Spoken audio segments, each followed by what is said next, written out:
Hi, today I will explain the usefulness of psychology for business and managerial settings. The key premise we are going to work with today is that you can think of the world as consisting of data, of social data. And by social data, I mean your interactions with others, your position in the social hierarchy, your emotional responses to other people, your motivations, and your internal states, I suppose. So you can think of it as interpreting the stuff that's going on externally in the world with others, and as the things that are going within you internally.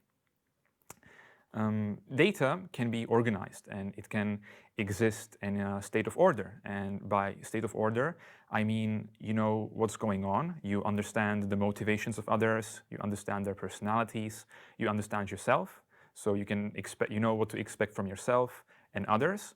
And then data can be disorganized and exist in chaos, which is that you don't really know what's going on. You might get confused. You might take things from others personally, even though they don't mean it. And it is generally not optimal to be existing in chaos.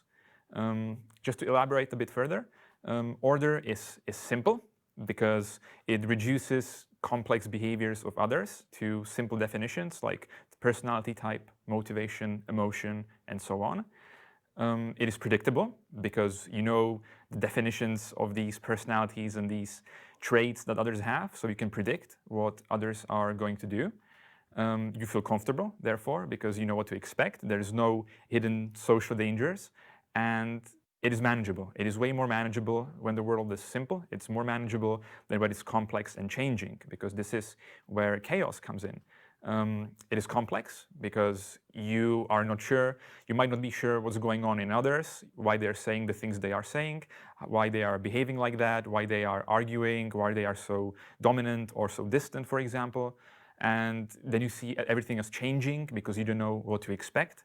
And this is, of course, stressful for you as an individual to be in this environment.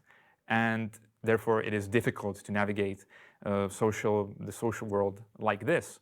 And this is where psychology comes in, and this is why it's important, because psychology helps you to organize social data so you exist in a state of order. And psychology as a discipline does it through multiple ways.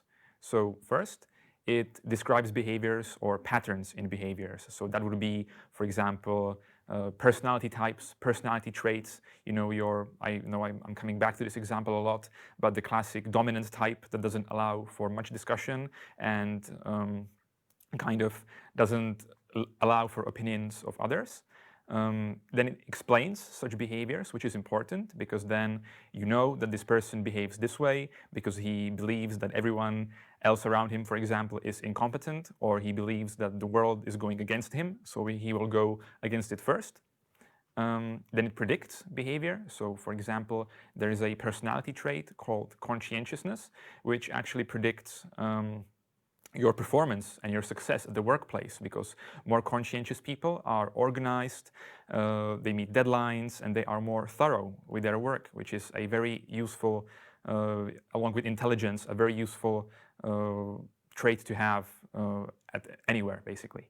And then it controls such behavior through coaching, therapies, counseling, which is as well useful, because if you realize you have a strong personality type that might push others away, you can realize that, and then through these methods, you can change your behavior, because you are at point A, and you want to change your personality to point B, and therefore, again, you're in state of order because you know where you're headed.